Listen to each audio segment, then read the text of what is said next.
పద్మనాభోరవిందాక్ష పద్మగర్భ శరీరభృత్ మహర్దిర్బుద్ధో రుద్ధాత్మా మహాక్షో గరుడధ్వజ. అర్థం: ఆ కమలమే అతని నాభిస్థానంలో కూడా కనిపిస్తుంది, అతని కళ్ళలోనూ కనిపిస్తుంది. అలాంటి కమలమే అతని గర్భంలో కూడా దాగి ఉన్నట్టు అనిపిస్తుంది. ఎక్కడ చూసినా కమలమే, పద్మమే, అరవిందమే. ఈ కమలమే ప్రపంచ వికాసానికి మూల కారణం. ఈ విశ్వకమలాన్నే విశ్వాన్ని ధరిస్తుంది, భరిస్తుంది, శరీరాన్ని పోషిస్తుంది, క్షీణించే జీవంలో రాణిస్తుంది, క్షీణించవలసిన క్షీణించగా, రాణింపవలసిన దాన్ని రాణింప చేస్తుంది, పెరగవలసిన దానిని పెంచుతుంది, తాను పెరుగుతుంది. పెరిగి పెరిగి అంతరిక్షంలో విహరించే గరుత్మంతుణ్ణి అధిరోహిస్తుంది.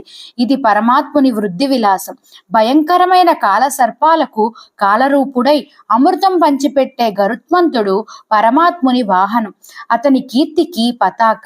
అంతరిక్షంలో మహోన్నత స్థాయిలో పయనించే గరుడ వాహనుడు మహా పక్షుడవడంలో ఆశ్చర్యం లేదు. అతనిది అక్షరేఖ, అతి విస్తృతమైనది. అతని కంటికి కనిపించని పదార్థం ఉండదు. అన్నింటినీ చూడగల అత్యున్నత నభోమండలంలో గరుత్మంతునిపై ఎక్కి మహాక్షుడు కమలనయనుడు పయనిస్తూ ఉంటే సామాన్య మానవులు కూడా ఆ విరాట్ స్వరూపంలో ఏకీభవించిపోతారు.